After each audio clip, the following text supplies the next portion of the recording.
morning, students. Continuing with our Unit 6, that is social responsibility, let's take another topic, environment protection, which is a very important social responsibility on part of every individual and that on the part of business firms also. Environment uh, pollution and how to protect our environment, how to make it healthy and fit for survival, that is a burning issue. And we are seeing that due to increase in industrialization, due to increase in urbanization, our environment is becoming really contaminated, and it is becoming really unhealthy for us to breathe, for us to uh, avail all the resources which our environment provides. So it is a big responsibility on part of all business firms that they must ensure that all their business activities should minimize the contamination, the pollution of their environment. So let's begin with this topic. First, what is environment? Environment, as you must have read before, it is a sum total of all the elements which we find in our surrounding, the man-made and the natural, all the components, they make up our environment, they make up our surrounding. So the environment is defined as the totality of man's surroundings, both natural and man-made. All the natural stuff that we find around ourselves, that like land, water, air, and all these things are natural, and the man-made are cultural heritage, the buildings and all the things which we have inherited, which make a part of our cultural like heritage. They all are man-made. Socio-economic institutions and all the people, so they make up our man-made environment, and all these natural resources, they make up the natural environment around us. Next is environment pollution. I'm sure each one of you must be familiar with this term pollution. You have been studying this since, since quite long. From very small classes, you have been studying about the environment and how environment is polluted. So here we are just going to revise, and in terms of business, we are going to have a look how business activities should be controlled, should be managed, so as to minimize the pollution of the environment. So, what is environmental pollution? That is contamination by the waste material which is produced from the industrial activities. When it is disposed of into our environment, it may contaminate the air, the water, the land, and it may even cause some kind of noise. So, all these are the factors for causing pollution in our environment. Injection of harmful substances into the environment, that is what we call as environment pollution.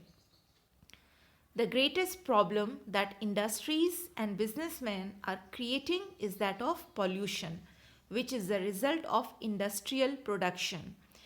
We know that due to increase in population, our requirements, our demands are also increasing, and to satisfy the demands of an increasing population, there is increased rate of industrial production also.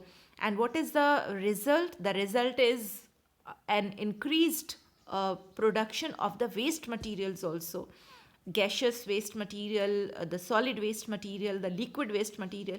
All these are produced as a byproduct from the industrial activities. So when these waste materials, when they are disposed of into the environment carelessly, when they are not properly, when they are not consciously disposed of following the scientific method, following the modern methods which are which are have been developed for the disposal of waste, if there is carelessness on part of business, then it may cause a big danger of environment pollution before us. So what are the different causes or the types of environment pollution? You all know that air pollution, water pollution, noise pollution, and land pollution. These are the main types of pollution. The industrial waste, when it comes out in form of gases, carbon dioxide, carbon monoxide, and methane, and so many different harmful gases which are produced from the industrial activities, when they are released into the air, they pollute our air and they make it very unfit for breathing. And a number of diseases are caused due to inhaling this impure or this contaminated air. We see around ourselves every day, people suffering from breathing problems, asthma, and so many diseases they may suffer from, and that is due to having unfit, impure air around.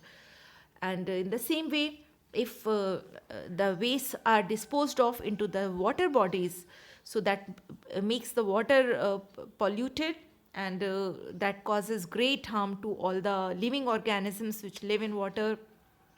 News में आप अक्सर देखते होंगे, कभी होता है कि बहुत सारी फ़िश वाटर के सरफेस पर डेड मिलती हैं.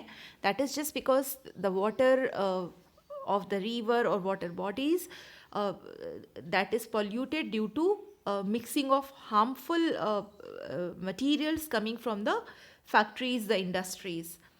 So that causes water pollution, and polluted water अगर हम पीते हैं तो we all know what different diseases we may suffer from. बहुत सारी बीमारियाँ हो जाती हैं polluted water पीने से. So it is important for business firms to take care of their disposal of waste, so that this important resource of our environment is not polluted.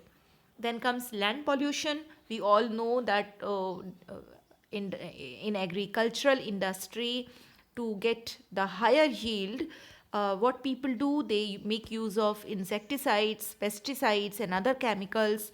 So what happens, that makes the land polluted. pollution हो जाता है land का, उसमें ये सारे chemicals mix होने से land का जो composition है वो change हो जाता है, और उससे जो हमारा produce होता है, जो agricultural produce होता है, उसके through हमारे body तक पहुंच जाता है. When we consume these agricultural products, we take in all these harmful chemicals inside our body, and फिर उसके हमें नुकसान उठाने पड़ते हैं.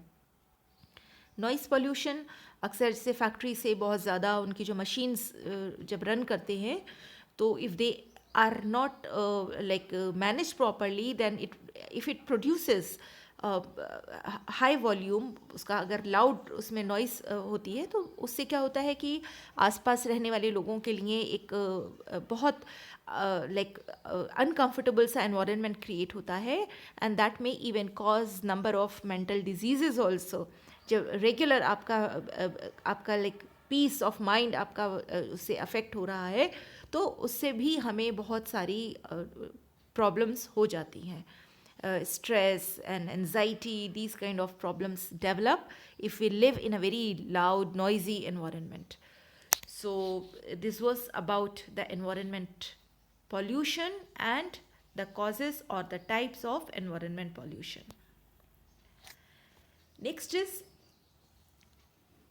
if our environment is being polluted, so what should we do? Like as a business firm or as an individual, हमारी क्या responsibility बनती है? हम क्योंकि बिजनेस के टर्म्स में यहाँ बात कर रहे हैं, तो इसमें एज एन ओनर और एज एन एम्प्लॉय और एज लाइक कुछ भी आप किसी भी फॉर्म में आप किसी बिजनेस से जुड़े हुए हैं, तो वहाँ पर आपकी एक सोशल रिस्पॉन्सिबिलिटी बनती है कि आप अपने एनवायरनमेंट के कंजर्वेशन का, एनवायरनमेंट प्रोटेक्शन का पूरा ध्यान रखें. The management, the top management of any business, they should ensure that their business activities must not create any kind of harm to the environment. उनके सारी एक्टिविटीज़ का एक ऐसा सिस्टम डेवलप होना चाहिए कि जो वेस्ट प्रोड्यूस हो रही है लाइक उनके प्रोडक्शन में प्रोडक्शन एक्टिविटीज़ से जो वेस्ट वहाँ पे प्रोड्यूस हो रही है उसका डिस्पोजल का एक प्रॉपर सिस्टम हो, उसका प्रॉपरली डिस्पोज ऑफ करें, उसे गवर्नमेंट की नॉर्म्स को फॉलो करते हुए करें। गवर्नमेंट ने उसमें बहुत सारे एक्शंस लिए हैं, कई एक्ट बने हैं, पॉल्यूशन कंट्रोल बोर्ड्स बने हैं जो गाइडलाइंस बनाते हैं which set the rules and regulations for disposing of the waste. So all these rules and regulations must be followed by all business firms, and they must ensure they must try to minimize the production of the waste, and they must take care of disposing of the waste too. And what is the need? क्यों करना चाहिए? Why should business firms be very socially responsible? Why should they be paying great attention to environment protection? उसके reasons हैं. What are those reasons? We must take care of our environment, and we must try to minimize the pollution, control the pollution, because to protect public health, हमने जैसे देखा कि different type के pollutions जो हैं वो different type के health issues पैदा करते हैं. So it is a big responsibility on part of a business firm and on part of every individual to take care of the health of the people. लोगों की health का ध्यान रखना बहुत ज़रूरी है, और इसलिए बिजनेस फर्म्स को अपना एक ऐसा सिस्टम डेवलप करना चाहिए कि उससे किसी भी तरह का कोई पॉल्यूशन ना पैदा हो. हम जैसे आजकल देख रहे हैं, न्यूज़ में सुनते रहते हैं, दिल्ली में, that is the capital of the nation, and वहाँ पर पॉल्यूशन लेवल बहुत हाई हो जाता है, स्पेशली व्हेन विंटर अराइव्स. वहाँ पर स्मॉग बहुत ज़्यादा होता है. Smog, I hope you understand, जो फॉग होता है और जो हमारा पॉल्यूटेंट्स होते हैं हमारे एयर में, वो मिक्स होके स्मॉग बन जाता है, which is really harmful to inhale. So उसके क्या नुकसान होते हैं वो हम सुनते रहते हैं कि किस तरह के आँखों से पानी निकल रहा है, सांस लेने में तकलीफ़ हो रही है, एंड बहुत सारे हेल्थ इश्यूज़ हो जाते हैं उस तरह के एनवायरनमेंट में जब आप इनहेल करते हैं, सांस लेते हैं. Next is to ensure safety. Safety किस तरह से? जब हम देखते हैं कि स्मॉग होता है या और एयर पॉल्यूटेड हमारी होती है तो विजिबिलिटी बहुत लो हो जाती है. दिल्ली में जैसे अभी कुछ टाइम पहले हमने यहाँ भी देखा था, जैसे फार्मर्स हरियाणा और उस बॉर्डर्स पे जब वो जलता है तो उससे सब तरफ वो धुआं और स्मॉग बहुत ज़्यादा पैदा होता है. तो कैसा होता है कि हमें लगता है कि बिल्कुल फॉग है और विजिबिलिटी बहुत लो हो जाती है, and it is really difficult to see the objects which are not even very far from us. So what happens, what kind of dangers, what kind of threats does it pose before us? इसमें होता क्या है कि जो aircrafts होते हैं, visibility अगर लो होती है तो it becomes really difficult for the aircraft to take off और टू लैंड. उनको विजिबिलिटी लो होने से उनको वो जो लाइक सामने कुछ क्लैरिटी रहती नहीं है और बहुत मुश्किल होता है, और एक्सीडेंट के चांसेस होते हैं, बहुत रिस्की हो जाता है. एंड हाईवेज़ पर भी हम देखते हैं कि कितने एक्सीडेंट होते हैं जब स्मॉग ज़्यादा होता है और एयर पॉल्यूटेड होती है, तो उसकी वजह से अक्सर गाड़ियाँ टकरा जाती हैं, एक्सीडेंट्स हो जाते हैं. So it is important to control the pollution to ensure safety. Next is to reduce economic loss. Economic loss किस तरह से होगा? जैसे हमने लैंड पॉल्यूशन, हमने एग्रीकल्चरल एक्टिविटी में बहुत केमिकल्स यूज़ कर रहे हैं, जिससे लैंड का पॉल्यूशन हो गया. अब उससे क्या होता है कि लैंड पॉल्यूट हो जाती है तो उसकी फर्टिलिटी भी रिड्यूस होती है, उसका प्रोड्यूस भी कम हो जाएगा, प्रोडक्शन कम होगा एग्रीकल्चरल चीज़ों का. और जब वो कम होता है, लाइक हम फर्टिलाइज़र्स एंड ये सब यूज़ करके हम सोचते हैं कि हम उसकी प्रोडक्टिविटी तो बढ़ा रहे हैं, बट लैंड की फर्टिलिटी कम हो जाती है. जो नेचुरल वे में जो लैंड की एक प्रोडक्टिविटी होती है, केमिकल हमारी एक क्रॉप को तो अच्छे से ग्रो हो जाएगी, हालांकि उसमें हार्मफुल ये सारे केमिकल्स मौजूद होने से उसका कंजम्पशन बहुत सेफ़ नहीं होता है. बट उसके साथ साथ एक हमारा ये भी नुकसान होता है कि हमारे लैंड की फर्टिलिटी भी ग्रेजुअली कम होती चली जाती है. और क्या होता है, लाइक हम वाटर पॉल्यूट अगर कर रहे हैं अपनी एक्टिविटीज़ से, अपनी इंडस्ट्रियल एक्टिविटीज़ से, या अपने ऐसे भी जो लोग वाटर बॉडीज़ को पॉल्यूट करते हैं सीवेज डिस्पोजल और ये सब करके, तो उससे क्या होता है कि जो फिशरीज़ एंड ऑल होते हैं जैसे वो ख़त्म हो जाते हैं. पॉल्यूटेड वाटर में सर्वाइव नहीं कर पाते, तो वो भी हमारा जो उस मैरीन लाइफ से हमारी जो इनकम होती है वो भी हमारी हैम्पर होती है. So that may cause an economic loss also. Next is to save cost. हमें कॉस्ट सेविंग के लिए भी पॉल्यूशन को कंट्रोल में रखना बहुत ज़रूरी है. कैसे हम कॉस्ट को कैसे सेव कर रहे हैं? जैसे हम अगर हम जो अपनी जो हमारी इंडस्ट्रियल एक्टिविटीज़ हैं उसमें अगर हम प्रॉपर इस चीज़ का ध्यान नहीं दे रहे हैं और बहुत सारा लाइक वेस्ट डेवलप हो रहा है, तो वो अल्टीमेटली क्या उसका होता है कि वेस्ट डिस्पोजल और वो मशीनरीज़ की हमें क्लीनिंग और अपने प्लांट की क्लीनिंग उस पर फिर बहुत सारी कॉस्ट लगा के वो काम करवाना पड़ता है. तो इसीलिए हमें उस अपना जो हमारा मैकेनिज्म है वो इस तरीके का होना चाहिए कि we should try to minimise the disposal of waste, production of waste, and उसका हमें एक बहुत सेफ तरीके से उसका डिस्पोजल का तरीका प्रोसीजर फॉलो करना चाहिए. टू इम्प्रूव पब्लिक इमेज, जो बिजनेस फर्म्स सोशली रिस्पॉन्सिबल होती हैं, एक कॉन्शियसनेस होती है उनमें अपने एनवायरनमेंट की तरफ, तो उनको पब्लिक में भी उनकी एक गुडविल बनती है. They are appreciated for making conscientious efforts to protect their environment, so that improves their public image also. So this was about environment protection and types of pollution and the need for control of pollution. Let's now come to another topic which has been omitted from your syllabus for this session, but I find this an important one, and it is a general one, so it's it will be good if you go through this topic also. This is about business ethics.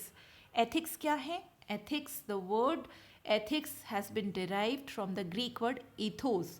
Ethos means the character, the ideology, right? So that is what ethics has been derived from.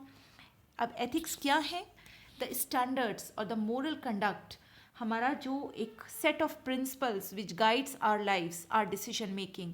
हम कुछ भी करते हैं, so before that there is some एक unconscious mind में हमारे एक कुछ वैल्यूज़ होती हैं एम्बेडेड, नेचुरली एम्बेडेड होती हैं, जो हम अपने एनवायरनमेंट से डिराइव करते हैं, जो हमारी अपब्रिंगिंग से हमारे अंदर इनकलकेट होती हैं, and they guide our decision making. They make us understand what is right and what is wrong. तो they are called what? They are known as ethics.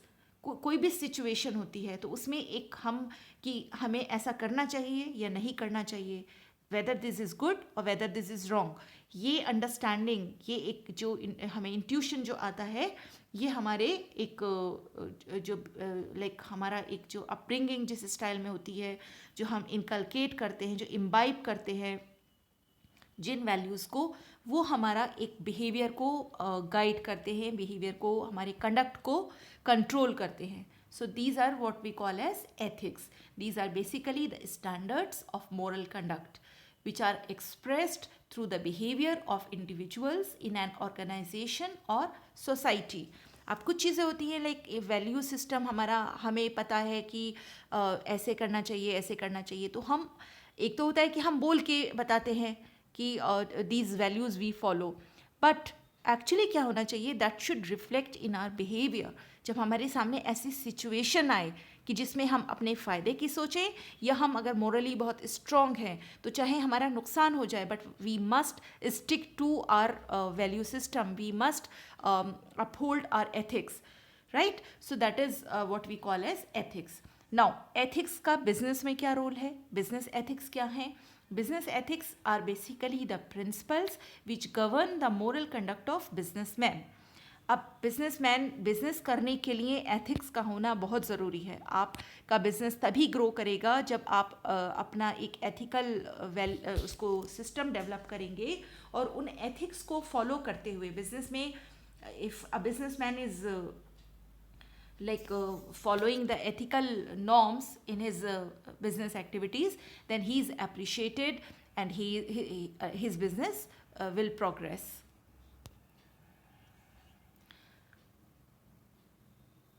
What are the elements of business ethics? The top management commitment. sorry, here is a mistake of the word. Commencement is written, but actually it is commitment. Top management commitment. Top management का commitment क्या है? Top management should be committed to play a vital role in guiding the enterprise towards ethical behavior. उनको ये नहीं सोचना चाहिए कि सिर्फ अपना प्रोडक्शन हमारा ज़्यादा हो और हमारी जो कॉस्ट हम उस पर कट कर लें एनवायरनमेंट पर, या और किसी भी जो हमारे रिस्पॉन्सिबिलिटीज़ हैं अपनी सोसाइटी की तरफ, पब्लिक की तरफ, या जो भी लोग हमारे बिजनेस से कंसर्न्ड हैं उन लोगों की तरफ ना सोच के सिर्फ हम अपने फ़ायदे की सोचें. तो टॉप मैनेजमेंट का यहाँ पर कमिटमेंट ये होना चाहिए कि they must be I mean very ethically correct रहना चाहिए उनके सारे बिजनेस एक्टिविटी और बिहेवियर में. Code of ethics. Code of ethics क्या है? A written code of conduct that defines a principle of conduct to be followed. हर business organisation का एक कोड ऑफ, जैसे कोड ऑफ कंडक्ट होता है कि क्या उनको डूज एंड डोंट्स होते हैं, उसी हिसाब से एक कोड ऑफ एथिक्स भी होना चाहिए कि डिफरेंट सिचुएशन में विच में pose some kind of challenge before the organization, what should be the decision of the enterprise, of the management, of its people, and all the employees and all the people concerned, they must share that kind of commitment of the top management. Top management का एक commitment होना चाहिए, एक code of ethics follow करना चाहिए, और उस बाकी सारे जो भी लोग उस ऑर्गेनाइजेशन से, उस फर्म से जुड़े हैं, उन्हें भी उसको कैरी ऑन करना चाहिए. Next is compliance mechanism. There should be very clearly stated compliance mechanism. जो एक एथिक्स का आप सेट बना रहे हैं उसको कैसे कंप्लायंस उस पर होना है उसका भी एक बहुत क्लियर आपका होना चाहिए. The degree of compliance should be monitored regularly. ऐसा नहीं कि आपने उसका एक कोड ऑफ एथिक्स तो डेवलप कर दिया है, बट अब आप ये केयर नहीं कर रहे हैं कि वो एथिक्स फॉलो हो रहे हैं या नहीं आपके बिजनेस एक्टिविटीज़ में. There should be regular monitoring. Communication systems are needed to help employees report incidents of unethical behavior. जो आपके सारे एम्प्लॉयज़ हैं या जो भी लोग कंसर्न्ड हैं, जो लोग आपके डायरेक्ट इन्वॉल्व हैं बिजनेस एक्टिविटीज़ में, उनके लिए एक कोड ऑफ एथिक्स होना चाहिए. And they should be monitoring. कहीं पर अगर कोई ऐसा रिपोर्ट होता है कि कोई एम्प्लॉय आपका is involve in any sort of unethical activity, so that should be taken, I mean there should be strict action against that. Employee involvement. Employees at all levels must be involved in implementation of ethical policies and programs. खाली program develop करके किसी एक level पे नहीं follow हो सकता. That has to run from top to bottom. Top management ने एक कोड डेवलप किया, दे themselves have to adhere to that code of ethics and they must ensure that employees of all the levels, they follow that code of ethics. So each and every employee in your business firm, in your business activities must be involved. Next is regular monitoring. The end results of ethical programs should be measured and reported on regular basis. हमने कुछ ethics का एक set बनाया है कि in situation में हमारा ये behavior रहेगा. These kind of actions will be following if we ever come across such situations. तो उसकी मॉनिटरिंग हमें कैसी करनी है कि हम जब वो सिचुएशन हमारे सामने आती है उसमें हम जो एक्शन लेते हैं उसके आफ्टर इफ़ेक्ट्स को भी हम मेजर करें. उस पर सारे जो भी कंसर्न्ड हैं या जो मैनेजमेंट के जो लोग हैं उस पर बैठ के बात करें, उसके आफ्टर इफ़ेक्ट्स की बात करें, उसके प्रॉज एंड कॉन्स को वे करें, और प्रॉपर मॉनिटरिंग के साथ, ताकि उसमें अगर कहीं अमेंडमेंट की ज़रूरत है तो they should be amended to produce better results. So top management and other executives, they should review and revise the company's ethical policies and programs on the basis of the feedback and on the basis of the reporting of their employees and other people concerned. So this finishes your unit 6. Now I'll be giving you notes of this unit, and later I'll be giving you an assignment and online test. So you must go through each and every part, and then you'll have to complete the notes in your notebook. And I want assessment from this unit to be done very sincerely.